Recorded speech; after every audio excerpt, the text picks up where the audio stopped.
gosh. I don't know where to sit. The light in here is terrible. I didn't realize it was this bad. So hi, people, whoever's there at the moment. I'm just going to see if there's something I can do with this blind in my room so that I don't look like I'm some kind of weird zebra or zebra, whichever you prefer. So give me 2 seconds.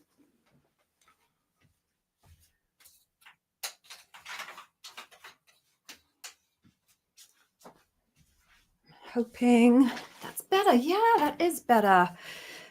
Okay, so we've only just gone live and it's a very bijou group, let's say. Sorry, my dog has heard my husband leaving and now she wants to go out with him. You stay here.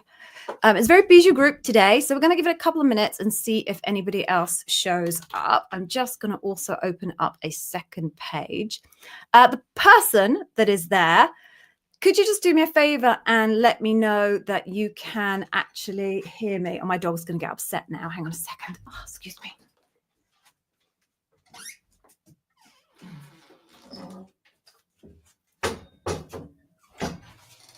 Sorry, the problem with having a very large dog is if they decide they want to leave a room, they're going to leave a room one way or another, whether there's a door there or not. So, yes, thank you. Thank you, Kripa. You can hear me. That's brilliant. Okay, so let's give it a couple of minutes and see if we get any other people showing up. It's a funny old time of year at the moment, so I'm not expecting hordes of people to join us today. But hopefully we'll get a couple more. I'm really sorry about the light in here. There's stuff reflecting everywhere. The office that I sit in, the sun sets right in front of me there. So it becomes a bit of a nightmare. Now that's white paper. That's obviously not going to help, Gigi, is it? If you put something white, there we go. That's a bit better. Okie dokie, folks. So, I've got a very dry throat today as well.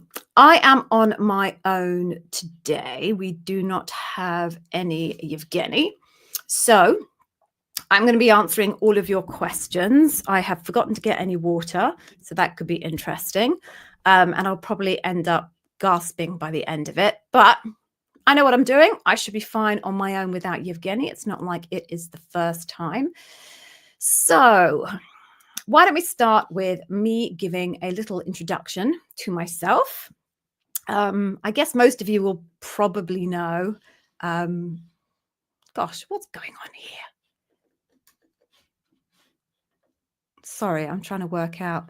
I'm not even logged in as myself here. This is weird. All right, ignore it. Ignore it, Gigi. Too much of a distraction. So let me just tell you who I am and how I ended up in this very strange situation where every single week I come on and from my office in my room and broadcast to the world. I mean, I imagine most of you are probably a bit younger than me, but it is a weird concept from the time when I was younger and growing up. The idea that you would just sit in a room in your house and potentially millions of people all over the planet could just listen to you. That used to be called radio, but hey. Anyway, so as you know, I am Gigi. Forgot to mention, sorry about my wet hair. I've just had a shower. I am Gigi. I am an ex-Amazon bar raiser. I ended up in this business. I don't even know if it's a business, quite honestly, but there we go. Because when I was bar raising at Amazon, and I have to be honest with you, I absolutely love bar raising. It was my absolute favorite thing that I did when I was at Amazon, along with the interviewing that one has to do as a bar raiser. So when I was a bar raiser, and probably even before, I noticed that when I was interviewing people, some of them would be just doing weird things. And I can't really describe to you exactly what type of weird things they were, but they were just doing odd things that seemed to me to be unusual. But multiple people were doing these unusual things, which to me seemed even more unusual. So I just decided I would ask people, like, why did you choose that strategy? Or why did you approach my question in that way? And they pointed me towards YouTube. Now, at the time, I had no idea that there was any type of content on YouTube about an Amazon interview preparation.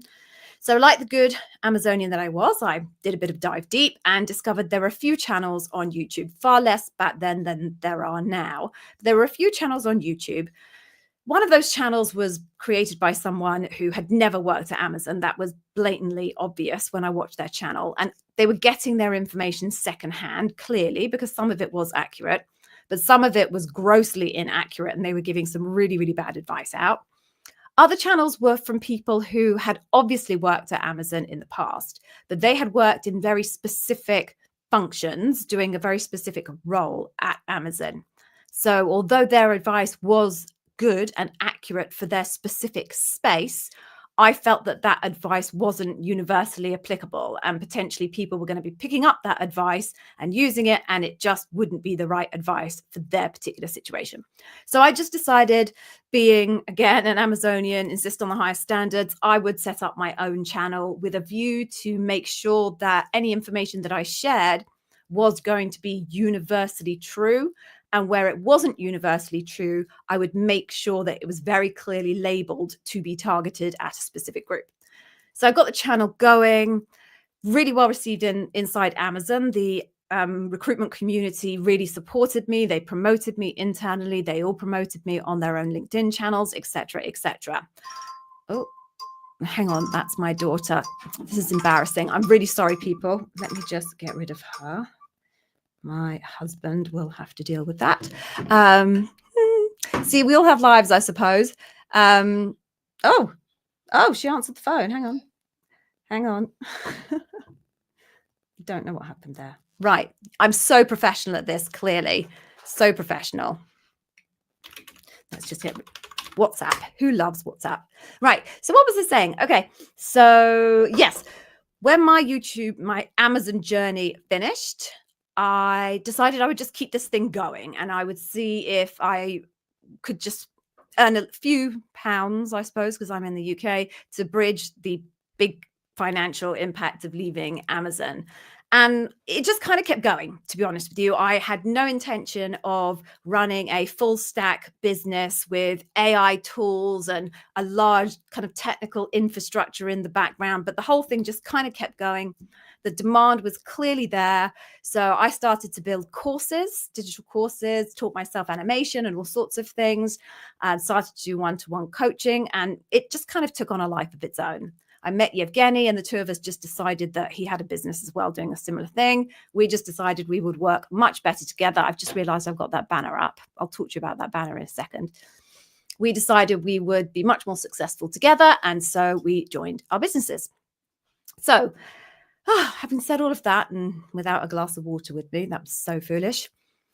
What's today going to be all about? Okay, so some of you, I recognize your username, so you've been here before, so apologies if you're listening to stuff you've heard before.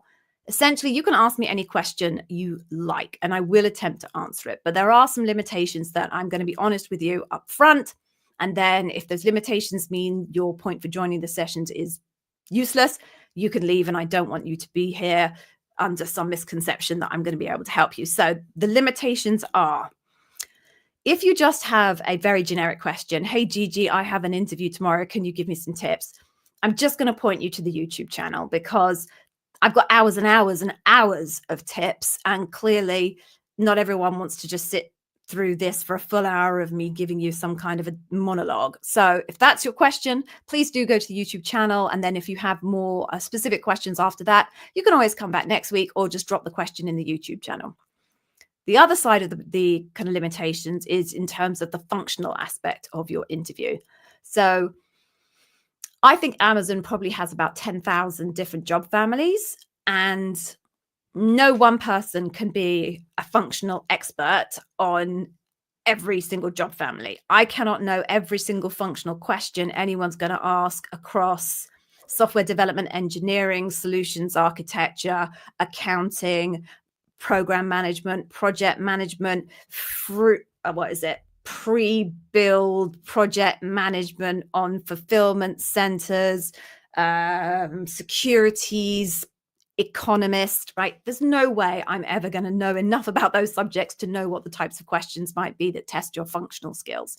So if that's your type of question, I am not going to be able to answer it. And quite frankly, no one other person could. So with that said, everything else is in play. The way you ask me a question is on the right-hand side of your screen, you will have a box. You can just type your question into that text box. If the text box has character limitations, so if you hit the character limitation and you haven't finished your question, just put like a bracket 1 at the end of it, and then I'll know that I need to look down the list to find number 2. And I think my husband's just home, and I'm going to ask if they can get me some water. I'm gasping. Otherwise, I'm going to end up drinking something from out the plant over there. Hang on. Right. So with that all said, I will start to have a look and see if I can pick up some questions.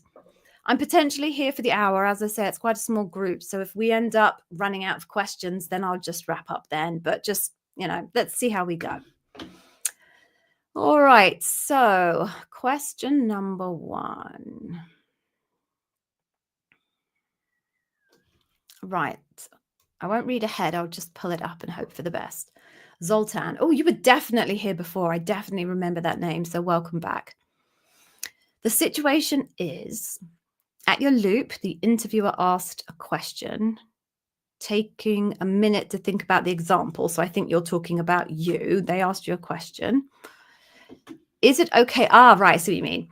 Is it okay to search on a second screen and look through examples? Would I drive a bad impression if I turn to a second screen while on camera and typing, looking through my examples? Okay, so I think that's the end of the question. Oh, right, you say on screen as opposed to printed paper. So I don't think there's any difference between screen and printed paper. One way or another, you are referencing notes. So the question is, does it look worse to reference notes looking at a piece of paper versus referencing notes that are on a screen and moving your eye contact? Either way, you're moving eye contact, because if it's paper, you're looking downwards. And if it's a screen, you're looking over there. If it's paper, you're probably moving your arms to flip pages. If it's a screen, you're probably typing your fingers to get through the screen. So both are essentially exactly the same thing. So the broader point is really, is it okay to do that and use notes and break eye contact with the interviewer?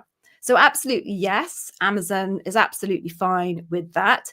But the point is, those notes need to be just notes. You want bullet points. You want notes organized in such a way that you can get to the information that you want really quickly and easily.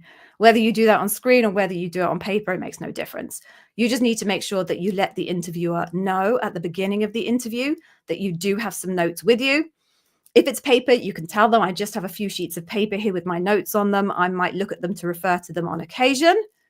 If it's a screen, just to let you know, I do have a second screen open here with my notes on the second screen.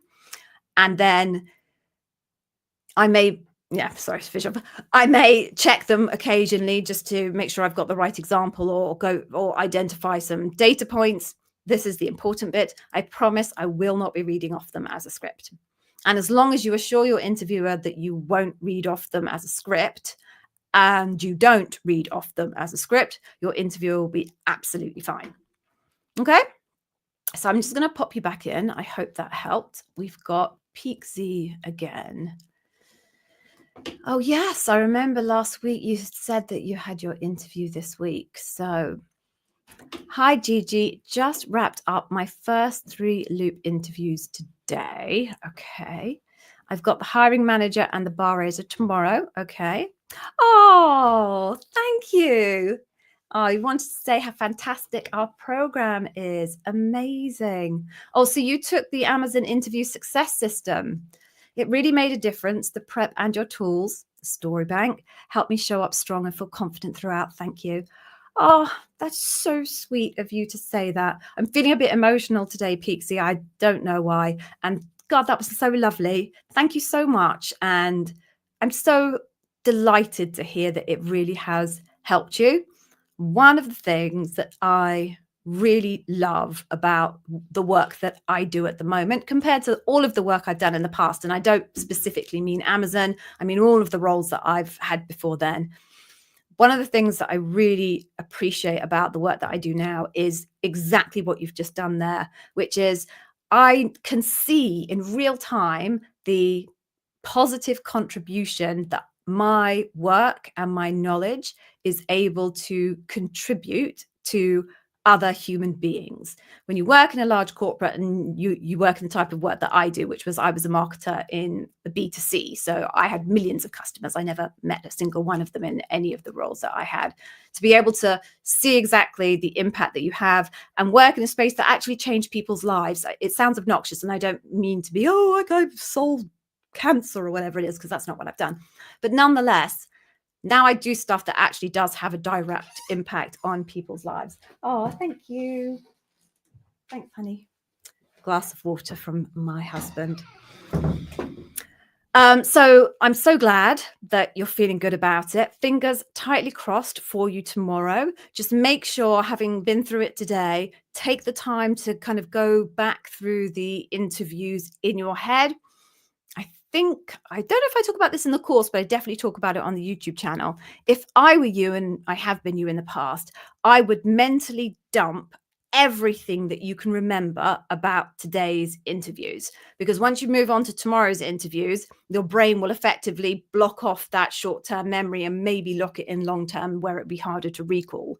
What I would do is spend a good hour today banging down everything that you can remember from each of those single interviews, and then looking at it and asking yourselves, okay, is there anything I think I could have done better? Is there anything that I've learned from this that I can apply for tomorrow? Then obviously make those adaptations and do your interviews tomorrow. When you finish your interviews tomorrow, do exactly the same thing. Write down everything that you can remember about those interviews while it's fresh in your mind. And maybe some things will pop up from today's interview in your head that you hadn't remembered today. Add it in. So what will happen is, when eventually you get the outcome, which, is a positive outcome, you will still have a solid record of your interview experience.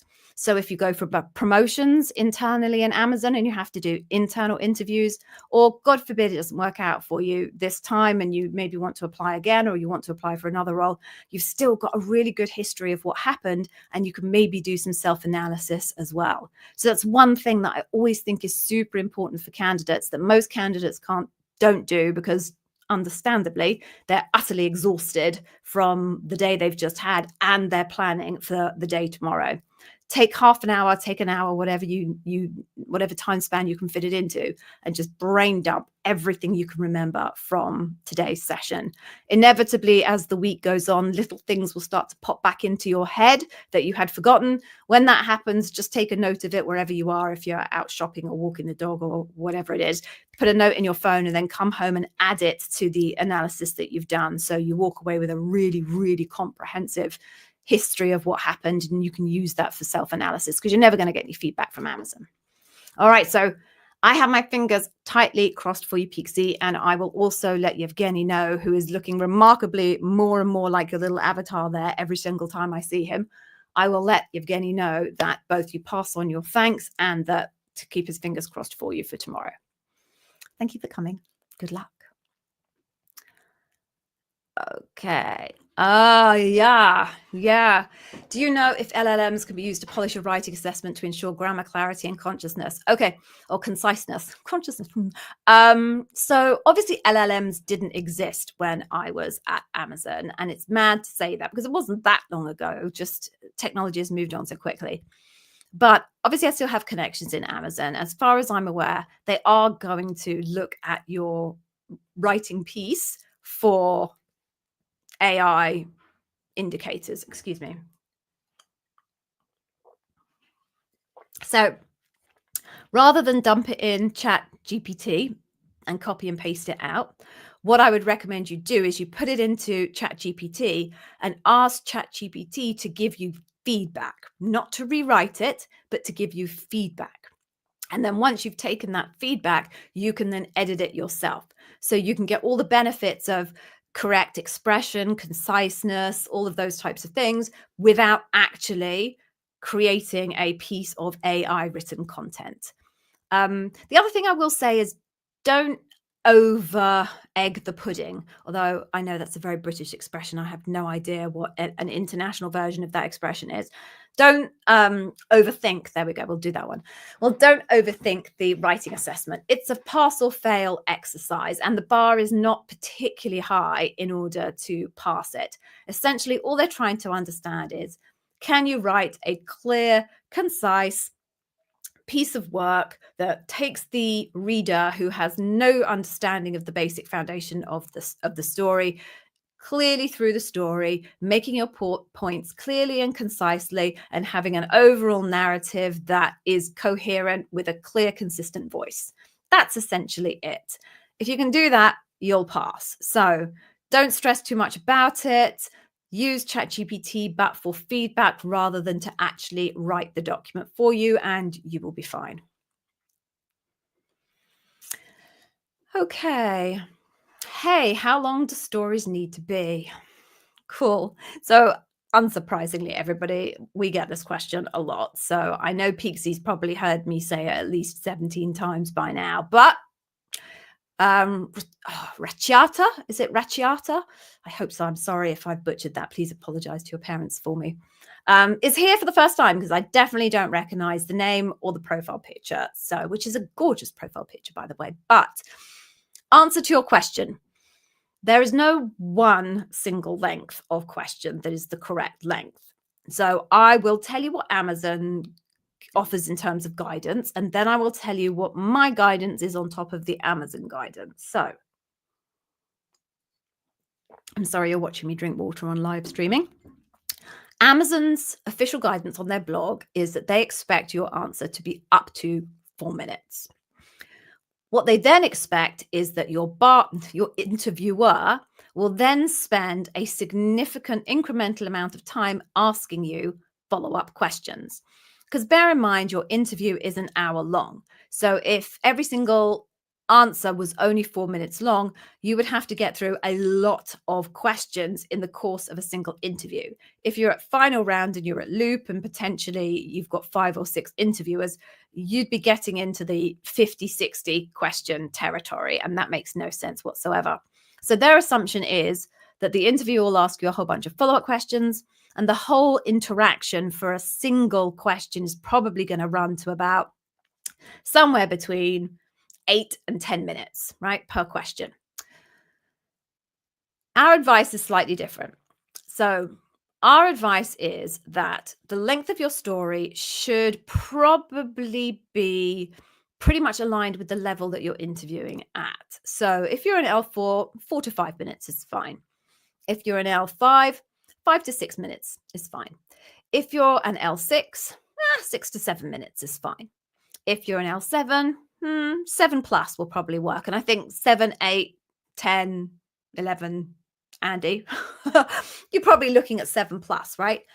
Now, the reason why we're giving that length of time rather than the up to 4 minutes that Amazon does is our philosophy is you should not rely on your interviewer to ask you the follow-up questions that are sufficient to get the data that you want them to hear on the table. Because the risk is maybe you get a tired interviewer who just isn't into it today and isn't working hard for you in the interview. Maybe get a bad interviewer, someone who's just not very good at the job of interviewing. Maybe you get a distracted interviewer. They've got some, I was going to swear there, but I know I shouldn't do that on YouTube. They have had something that hit the fan and they're mentally very distracted and not really thinking about how to ask you and what to ask you in terms of quality follow-up questions. So if you follow the Amazon strategy, the risk is that you do not have the opportunity to present the detail of data that you really need to demonstrate your ability to demonstrate the leadership principles because your interviewer just hasn't performed. If you take ownership of that and you make sure that all of your stories include what you believe they want to hear from a leadership principle point of view, then if you come across or you have one of those types of interviewers, it doesn't matter, right? Because you're not 100% dependent on them to perform well in order for you to perform well. There are obviously kind of schools of interviewers. I am the school of interviewer where if I don't have to work at all in the interview and you are on point with everything you say, and all I have to do is listen and type, I am good with that, right? I'm lazy. The less work I have to do, the happier I am. There are other interviewers who actually prefer to get much more involved in a conversation when it comes to your response to your question. You won't know that. Who's who? Who knows? So one of the other tips that I'll give you is start planning with that longer version of the story. Then in your planning process, when you're in the actual interview then and you start answering your first question with that person, because you're going to get multiple interviewers, when you are going to answer the first question that individual asks you, get yourself going. And then when you get to kind of maybe the first section of your action section, if you're using the STAR model, and also if you're using the Day One Careers model, actually, we also have the action section, pause and ask your interviewer if they feel you are giving them the right level of data or the right depth of data. Then they can tell you which direction they want you to go in. If they're happy, they'll say, keep going as you are. If they're me, I would probably say, actually, I would like you to give me a little bit more depth of detail because I'm all about the detail.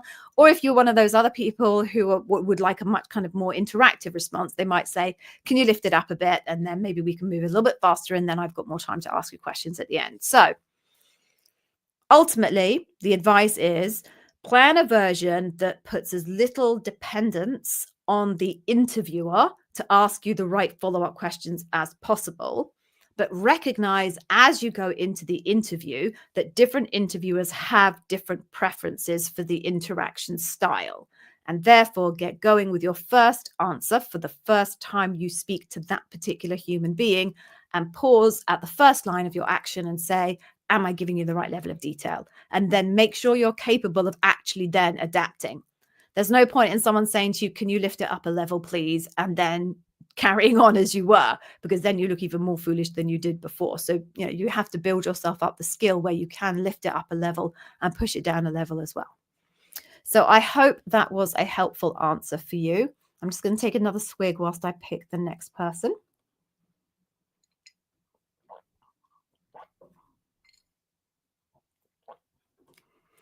Okay, Cripper says, I thought you cannot refer to the notes for the loop interview. All right, Cripper, tell us why did you think that? I'm happy to have that debate, but I'm curious to see why you thought that was the case. In fact, there's no debate. I can tell you for fact that you can, but I'm curious to see who's telling you that you can't, Cripper, and then I can blow their advice out of the water. Right, next one. Gigi. EC. Oh, EC is asking Gigi a question. The loop is 5 people, 60 minutes each, potentially 4 to 5 stories per interview. So if you're got 5 people, you are probably an L5 or an L6. So I would say 4 to 5 is a little high.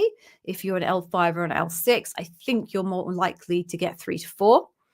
So if I do not reuse stories, that would mean 20 stories. Is it okay to reuse stories?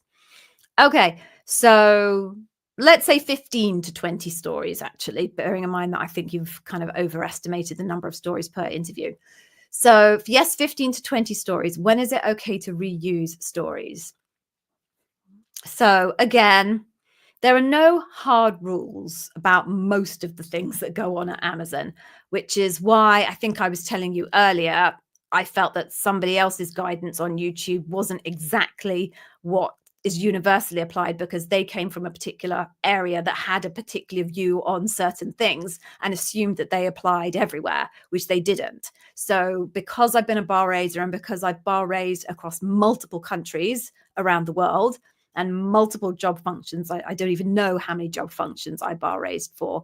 I got a perspective that led me to understand that different teams and even different managers have different feelings about different things. Much of it is not codified. And definitely the reuse of stories is something that is not codified. So in the absence of codification, what I offer you and my clients is worst case scenario planning, right? So, and then you can go up to best case, right? But start where it is the strictest possible interpretation. And then anything less strict than that, you're onto a winner. So that's also a very British phrase as well. Sorry about that. So our advice would be, obviously, the best outcome is if you can avoid repeating anything at any point and always come with fresh, strong stories. However, I realize that's unrealistic, but let's assume that's kind of the gold star standard. If you have to repeat stories because you don't have 15 to 20 unique stories, it is okay, right? As I said, there's no rules about this, just different people feel differently about repetition.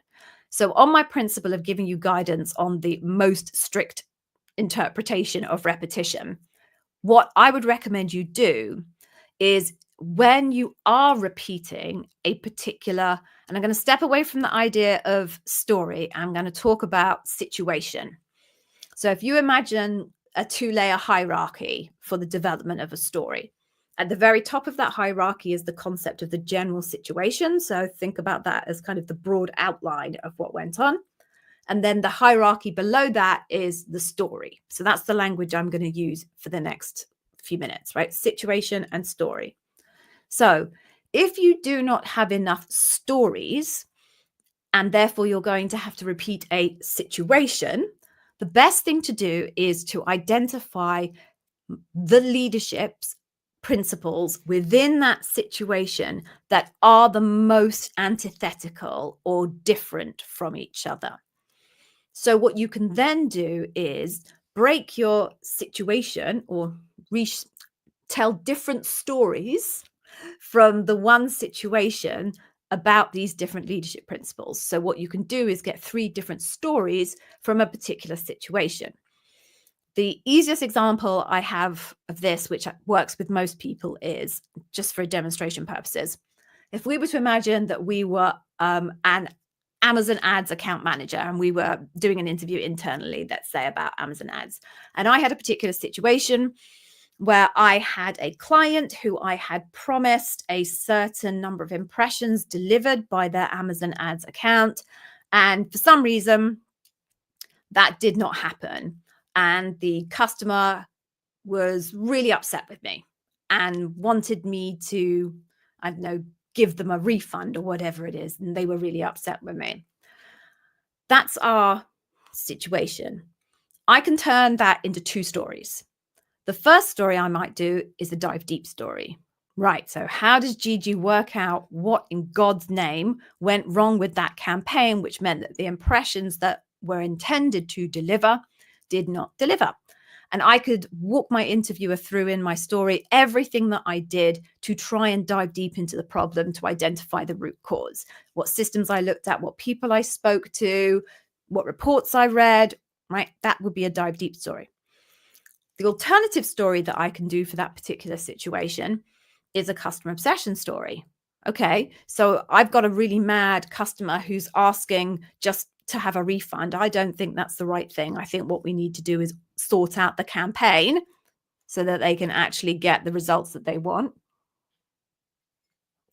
So I create a customer obsession story out of that situation. I hope that makes sense. Because what you end up doing is leaning into very different aspects of your behavior in that particular situation. On one side, you're talking about your analytical behaviors, how you got to the root cause of the problem for your dive deep. On the other side, you're talking about your customer obsession behaviors, how you interacted with the customer, how you tried to solve their problem, how you tried to deliver what they needed, how you showed empathy, all of those types of things. So that would be the best case scenario, where if you do have to repeat, what you're doing is you're repeating a situation and you're creating multiple stories out of that situation. The other thing, just to make sure I've completely covered all angles of this question, the other thing is people who tend to work on projects that deliver across a very long timeline, a year, let's say 2 years, research projects and large enterprise sales tend to be the people that struggle with this problem the most. What they tend to assume is that project equals situation, right? It's a one-to-one relationship.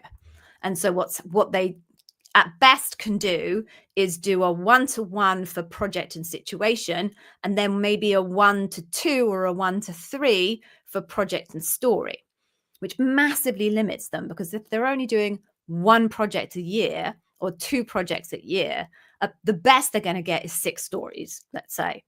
So actually what you want to do if you are one of those people is you want to break down that project into multiple situations. Now, you can break down projects in different ways. One thing you can do is break it down by phase. So most projects have like a scoping phase, a development phase, a deployment phase, a wash-up phase, let's say. So what you can actually do is create those as 4 different scenarios within your master. No, I shouldn't use scenarios. 4 different situations within your master scenario, which is your project. And then from those 4 different situations, create multiple different stories. So now we're at the 4 to the power of 2 rather than 1 to the power of 2, right? Right. I'm just double checking in my brain. Is that all the scenarios covered? So EC, I'm sure that was a much longer answer to the question than you were expecting, but I think I have covered off all the angles. Let me know if I did not cover off your angle, and then maybe I can do that, but hopefully I did. How long does the writing assessment need to be? So I've got to be honest with you, and I do not remember the exact word count that they put on the instructions, but I think it's X many words or no more than 2 pages. So that would be 2 pages of like A4 as it would be on Word or Apple Pages. So again, can't remember the exact word count, but it's not massive. It's literally like at most 2 pages. On average, from what I remember of the writing assessments that I looked at, most people did about 1.5 pages. 1 page, I think, would be too little. You just wouldn't, there just wouldn't be enough there to make a good judgment on your writing style. 1.5 to 2 is absolutely fine. Okay, moving on. This question. Oh, senior TPM at Amazon, L6. Right, so we are now at the point where I just need to pause and ask you to do me a favor. So as I'm sure you realize, the most enormous effort has gone into this YouTube channel. If you look at how many videos there are, and you think about how long it takes to come up with an idea, write a script, do the recording, do the editing, upload it, write the damn description thing, which I absolutely hate, and get it loaded up, I dread to think how many months of my life, it's got to be years of my life actually, that have gone on to creating that content. And look, it's my choice to do it. No little kind of world's smallest violin going on here. But I put a lot of effort into it. And it's my pleasure to help you. And it's my privilege to help you. I think that's also important to say. But I would really appreciate just a tiny, tiny thing in return from you. As free. I mean, everybody loves giving people things that they want that are free, right? So the free thing I would really love you to do for me is, when you are watching any content on the Day One Careers YouTube channel, or indeed if you are watching this stream, please, please do just give it a quick like, a quick thumbs up. Or if you have a bit more time than 3 seconds that it takes to do that, if you could please just write a comment. Hi, Gigi, thanks for the content, or interesting point, Gigi. Or even if you have a question, right? Oh, hi, Gigi. I wasn't quite sure what you were talking about there. Quick question. Brilliant, because essentially what that does is 2 things. It tells the YouTube algorithm that it has presented that piece of content to the right person. And then not only has it presented that right piece of content to the right person, that person actually likes it. And what that then does is boost the visibility of the Day One Careers content as a whole in the algorithm above some of the other content out there, which I'm unashamedly, if that's right, unashamedly going to say ours is better than. There's some dreadful stuff out there. There's some solid stuff, don't get me wrong. And you know, there are plenty of very, very smart, great people who do know what they're talking about. I'm not going to say I'm the only one that knows what I'm talking about, but there is some complete tripe out there as well. So if you can do that for us, that would be great for us. And it would also be great for other people who are applying for Amazon and would like some help. So in the spirit of that, I'm going to ask you to spend the next, I think it's like 15 seconds. It is, oh, it's 14. I was close. The next 14 seconds, just giving this stream a little bit of a thumbs up whilst I play you an amusing interlude. Can be a little bit loud. So if you have earbuds in or headphones on, it might be worth just kind of popping them back or out of your ears so that you don't get deafened. So in the next 14 seconds, if you could give this stream a bit of a thumbs up, I would be super grateful. Here we go. Live to stream. Live to stream. Live to stream. There we go. Sorry, the light has moved in this room again, so I'm going to shift over. All right, so thank you very much. I would love to say that I can see how many people have liked it, but I can't log into my account on a different screen. It's not working, so I will just have faith in you good people of the world that you have done what I asked, because it is a very small ask, let's be honest. All right, so let's keep going. See what else there is. Okay. So I found where I left off, which is rare. I usually spend ages scrolling trying to find it. Oh, right. Is it okay to ask what level the role is in the interview, as the JD doesn't always specify? No, I wouldn't really recommend that. You should speak to the recruiter. And if your recruiter won't tell you, I would be asking my recruiter, why will you not tell me? This seems like a perfectly reasonable question. I would like to understand what level this job is at. If you can't get that information from the recruiter, only in that case would I suggest asking the interviewer, ideally the hiring manager, because I won't say sometimes the interviewer doesn't know what the level is, because they would have to in order to make their assessment to move you on to the next round or to be in loop. So if they're in loop, they will definitely know what level the role is. So yeah, if you can't get it from the interviewer, then no, if you can't get it from the recruiter, then ask the interviewer. But I would say let them know that you have asked the recruiter and they haven't been able to share with you. Not because you're trying to dob the recruiter in for being a bad recruiter, but just so that they understand why you're bringing that question to them, because their expectation would be that you would have had that conversation with the recruiter. Okay, another quick sip of my water and we will move on.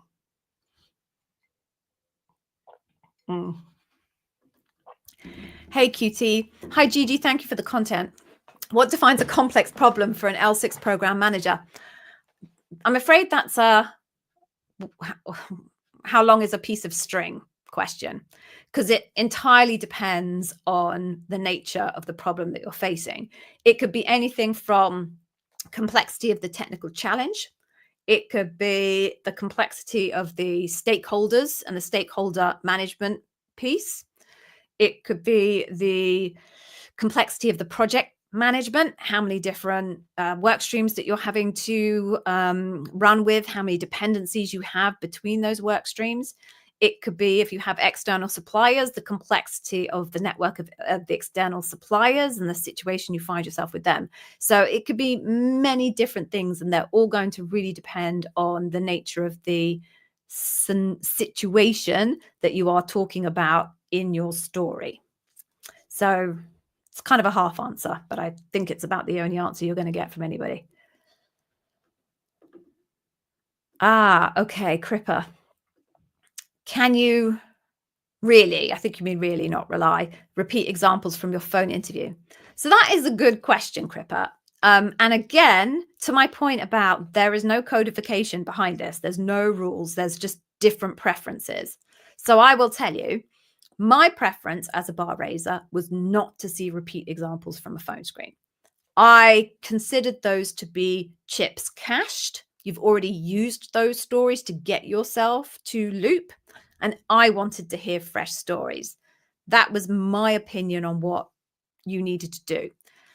Having said that, a colleague of mine who was also a bar raiser and actually was a coach of mine as I was going through the bar raiser in training program, she feels entirely differently. She doesn't think that there's any issue with using a story from your phone screen again at the loop, and that it's perfectly valid to give someone the brownie points for that story again in exactly the same way that you did when someone gave them those they're not real brownie points, but do you have brownies? Are there brownies elsewhere in the world?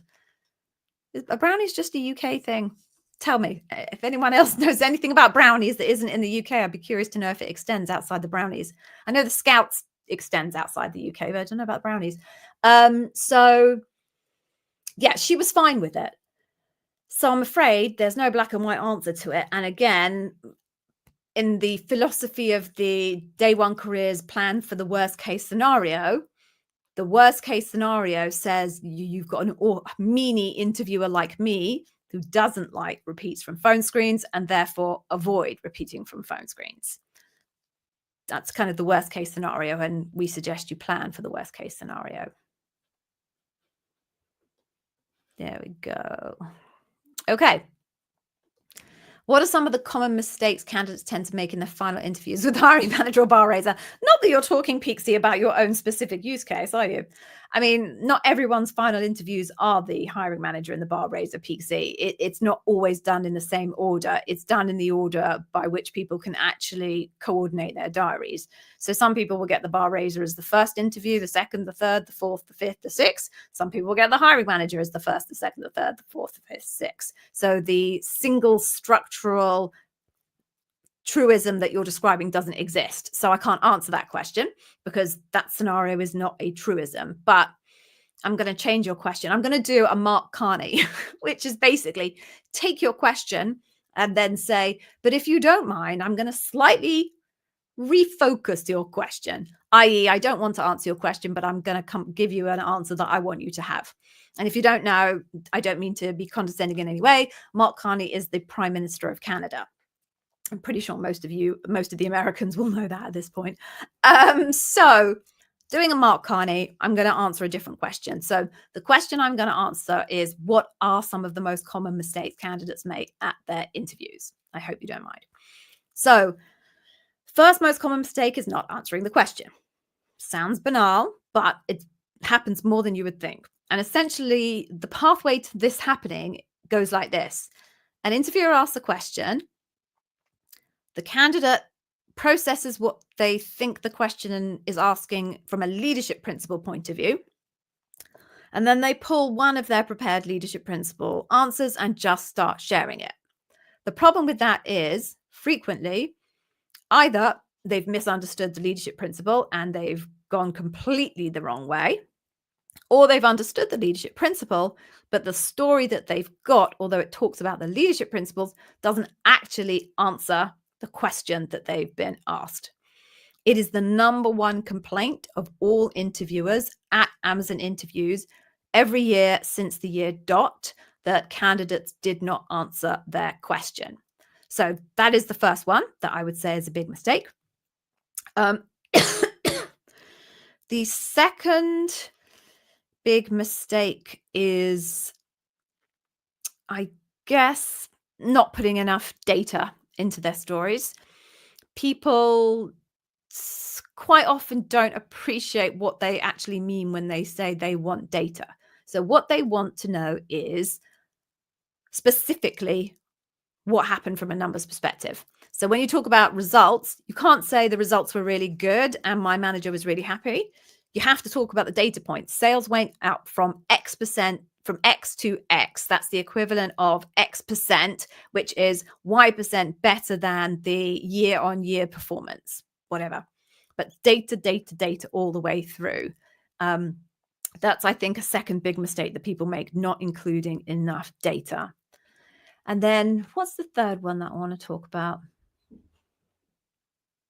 Oh, yes.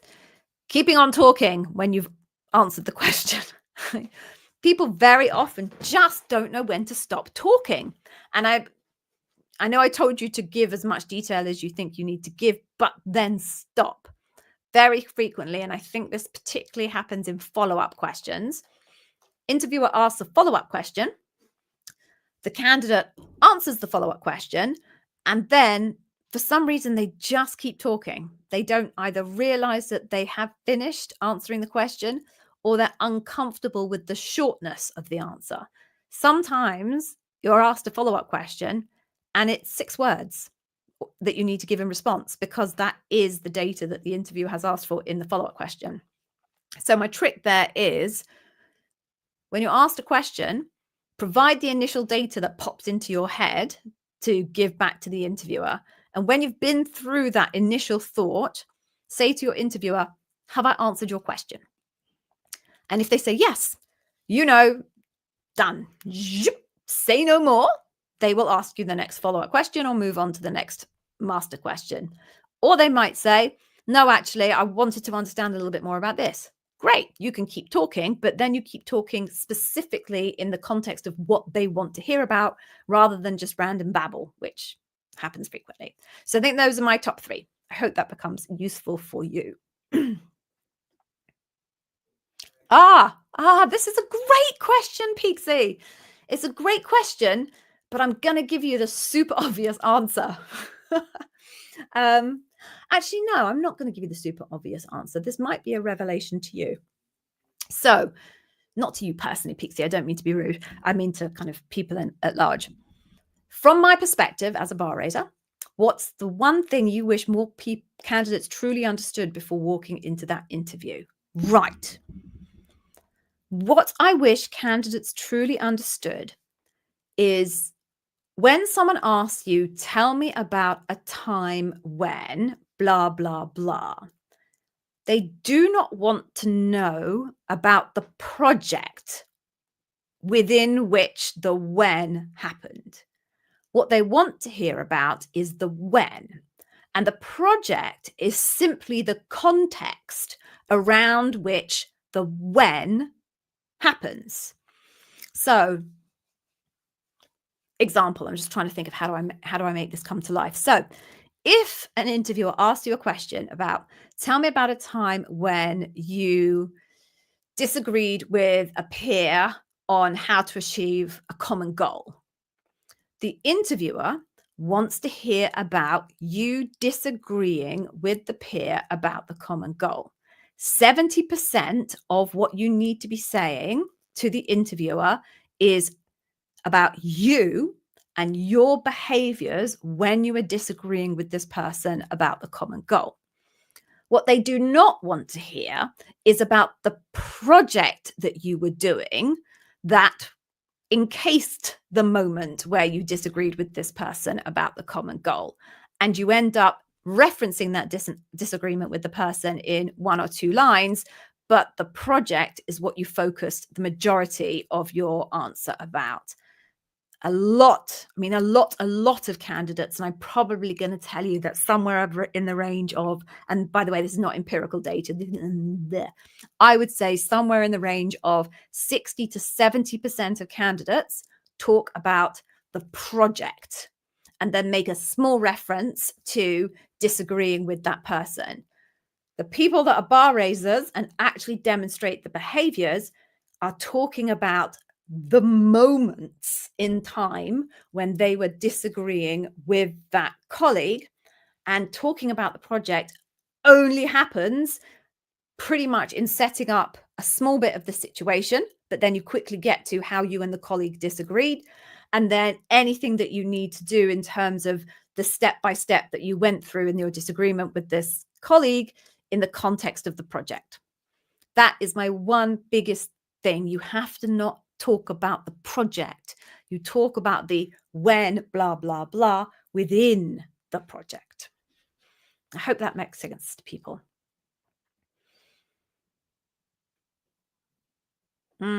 This is a very vague question, so I'm popping it up here because I don't want you to think I'm ignoring you, but I don't really understand what you want from me. Could I provide one extra insider tip to be successful other than star format using numbers? Oh, I see. Right. Well, I just did it. I hope that helps. Okay. What actually bar raiser interview looking from a candidate? How can candidate keep a bar high? Bar raiser is looking for the same thing as everybody else is looking for. The interview that you have with the bar raiser will feel exactly the same as the interview that you have with everybody else. And all of the things that the bar raiser is looking for is what everyone else is looking for. The role of the bar raiser is best described as a quality assurance manager. They're there in the back end of the process, in the debrief and in the planning process to make sure that the quality of the process and the quality of the decisions are up to standard. So, from your perspective, there is nothing that you can or should do with a bar raiser that you shouldn't do with everybody else. I hope that is clear. Okay. Oh, this scripper is the answer to your question, right? Or who told you? It was important to maintain eye contact all times. And this was what someone told me who has interviewed. And if we can refer to notes, would it be okay to refer to Excel with e.g. in star format summary? Okay. So I'm not sure if you mean that this person is an interviewer or they have been interviewed at Amazon. One thing I will say to you, either way, Amazon interviews are not a memory test. And again, all over Amazon's blog, they will tell you it is fine to use notes. So whether this person is an interviewer at Amazon or have been interviewed by Amazon, they're talking nonsense. I promise you, it's not a memory test. And if you think about the reality of the situation, you potentially have to prepare somewhere between 15 and 20 stories for a loop. Within those 15 to 20 stories, if you want to make sure that you are meeting kind of Amazon's expectations for data points, you're probably going to want to have somewhere between, let's say, about 4. I mean, this isn't exact science here, right? But I'm just kind of making it up. Probably around 4 specific data points within each story. Okay. So let's do the math here now. So if you've got 20 stories, okay, and you want to have 4 data points per story, that's 80 data points, right? So if we believe this person, you are going to have to be able to recall 80 data points along with every single other detail associated with your stories without any type of material to support you. And you're only probably going to have about 30 seconds, maybe a minute after someone has asked you the question to recall that information or recall the specific pieces of information in your head within the other 76 data points you've got in your head, right? If that's a company's expectation of you, don't interview with them, right? Because any company that treats an interview as if it was a memory test is looking for the wrong thing in their candidates. And if they're looking for the wrong thing in their candidates, they're probably going to be looking for the wrong thing in their employees. And if anyone tells you that that's the reality, send them to me because it's just nonsense. Amazon is not testing your memory and they're not testing your ability to be a great interviewee. They are using an interview to extract data from you to then analyze and decide if you are going to be a bar-raising Amazonian. Maintaining eye contact at all times, that is loaded with the most enormous amount of bias you could possibly present. Lots of people are neurodivergent. Lots of people are not comfortable with maintaining eye contact. And actually, if you're on a screen, you're not maintaining eye contact because the only way to maintain a sense of eye contact over a screen is to look at the camera, right? You are now looking into my eyes. I'm not looking into your eyes. So if I think I'm supposed to maintain eye contact, then I'm looking there because there is where your face is. And I'm now making eye contact with you. But you're not actually making eye contact with me. It's nonsense, right?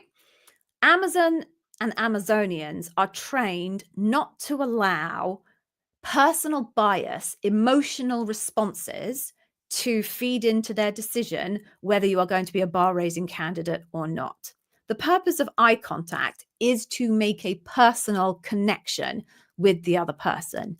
Amazonians are not allowed to use the sense of personal connection to decide if you're bar raising in the leadership principles or bar raising in the functional skills. So one way or another, I'm sorry, I don't know who told you that, Cripper, but it's a load of bull. And feel free to send them my way, and I'm happy to have that discussion with them, because that's just, it's gross, quite honestly. That is gross advice to give to someone and horrible pressure to put on them. So I've said my piece. I'm going to move on. Right. What have we got here? I'm an offer ready L4. Okay, SDE. But you haven't got a team match yet. Okay. How to reach out to people with open positions to close the offer fast. LinkedIn, I suppose, is really the best route of doing that, because there's no other way of knowing whether people do actually have open roles or not. So do some Boolean searches on LinkedIn for recruiters and see if you can find recruiters that are talking about having open positions.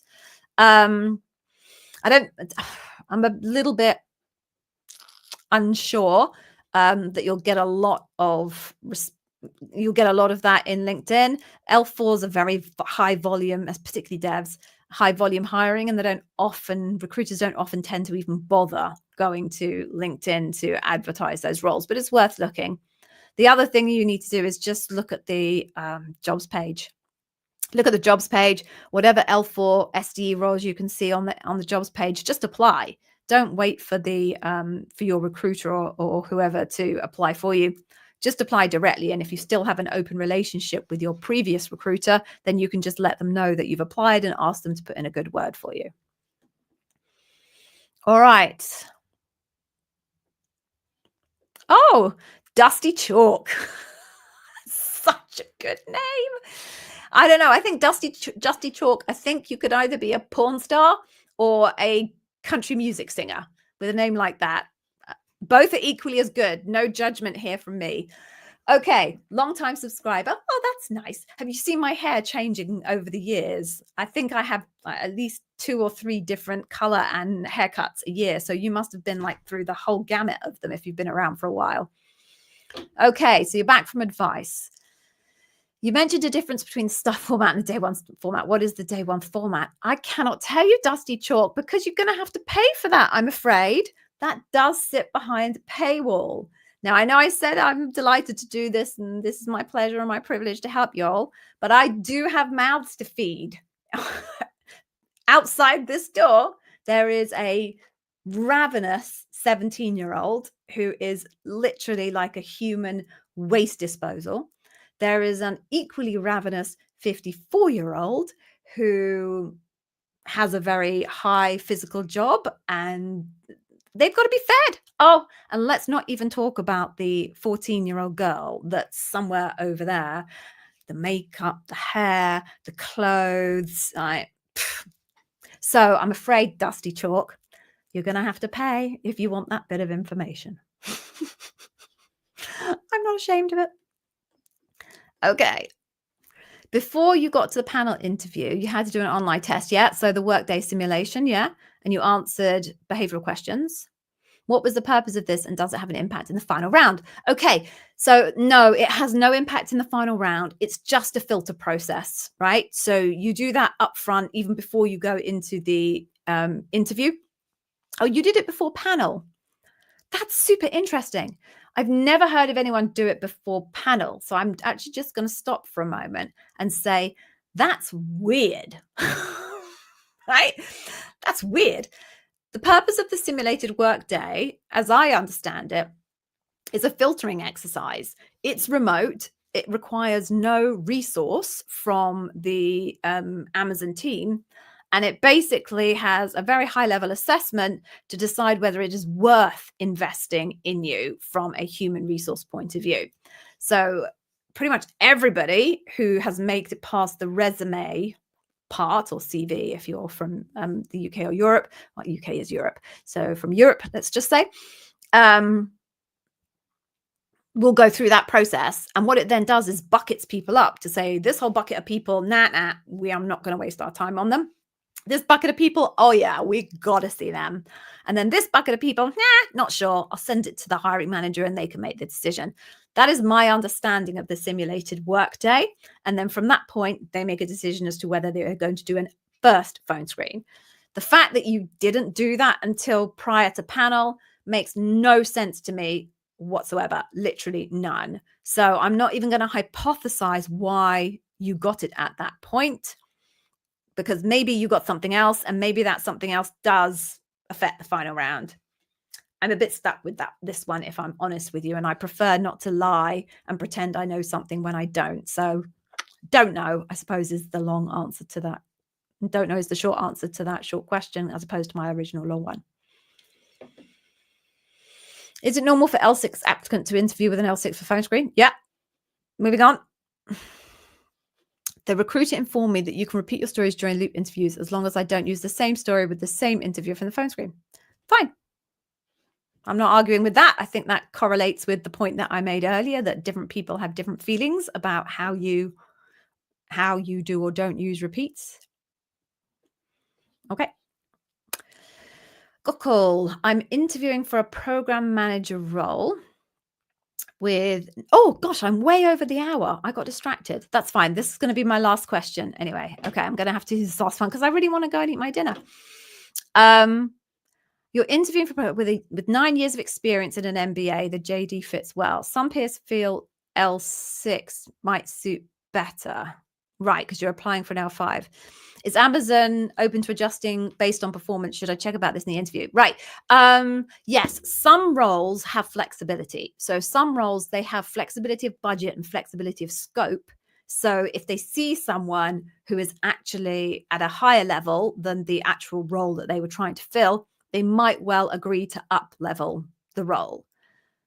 That's not true of all teams. Some hiring managers just want the L5 and they don't have the scope of work to offer an L6, and they don't want to hire an L6 because that L6 will be unhappy doing L5 work. So the best thing you can do, exactly as you've described there, is speak to the interviewer. Speak to the recruiter. Ask the recruiter whether there is scope for up leveling. I personally wouldn't ask the interviewer, because unless the interviewer is the hiring manager, they will have no idea whether there is scope for up leveling within the role. And once again, this is the type of conversation that candidates should be having with recruiters before they get to hiring managers. So if you can talk to the recruiter first, that's by far the best scenario. Okay, right. So it is now time for me to share with you, there we go, to share with you the best freebies on the interweb, as my dad used to call it. Oh, bless him up there. The best freebies on the interweb that are out there as far as Amazon interview preparation is concerned. What you will get if you follow this URL, and I will go through it really quickly because I'm sure you're all keen to get off now and stop listening to me babble.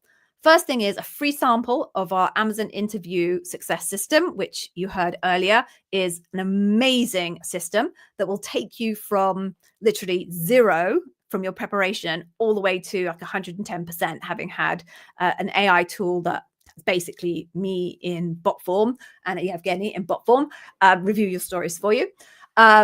This is a free sample of it. It focuses on customer obsession. Pretty much everyone is going to get interviewed on customer obsession at some point.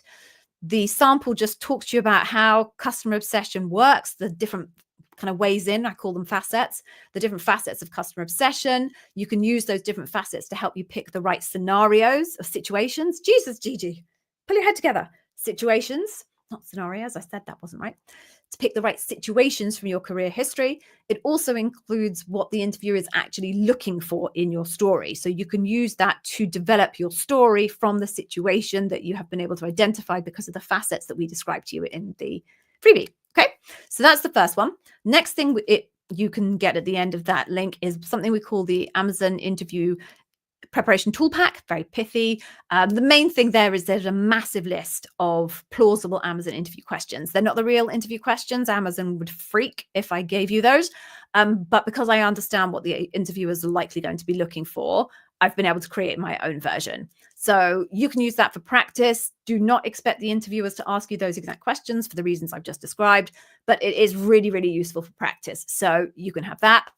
And then finally, if you take either of those things, it gives you access to our Heartbeat community. In our Heartbeat community, there's about, I think Evgeny might have done a purge recently, but we're probably somewhere between 3,000 and 6,000 people who are currently or have previously been interviewing at Amazon. So there's a channel there where you can reach out to people and ask if they will do peer-to-peer interview mocks with you. But the fantastic kind of item that sits within the Heartbeat community is Andy, who is our AI chatbot. And Andy has been trained on all of the information from the YouTube channel. So if there's anything you want to know and it exists in the YouTube channel, Andy will be able to answer a question on it for you rather than you spending time going through the YouTube channel. Obviously, I wish the world still existed where AI wasn't there, because then all of the effort that I've put into that YouTube channel and all the multiple haircuts that I've had and hair colors that I've had over the years, you would get the pleasure of. But life moves on. So I have to accept that with some pain and say it's probably easier to ask Andy than it is to go through the entire YouTube channel. So if you get either of those things, you will have access to Andy and he will be able to answer questions for you. He isn't real, obviously, but I've anthropomorphized him. Right. So on that note, I am now going to go and have my dinner. Thank you very much for joining. I'm sorry Evgeny wasn't here today. He had some parental commitments for his daughter's, I don't know, concert or something like that. But he will be back next week. I think I will be here next week as well. So you'll have the pleasure of the two of us. If you have interviews coming up this week, fingers crossed very, very tightly for you. I hope they go really, really well. And Pixie, I hope it goes really well tomorrow. Fingers very tightly crossed. I'll make sure that Evgeny and I are both manifesting for you. So until I see you again, please take care. Obviously, the world is insane at the moment. So do look after yourselves and equally don't worry about it because there's nothing you can do about it at this point. So do be safe and be kind to each other. There you go. That's my last piece. Social media is a complete cesspool at the moment. So please, I'm happy to help you with Amazon interview prep and be kind. All right, take care. Bye.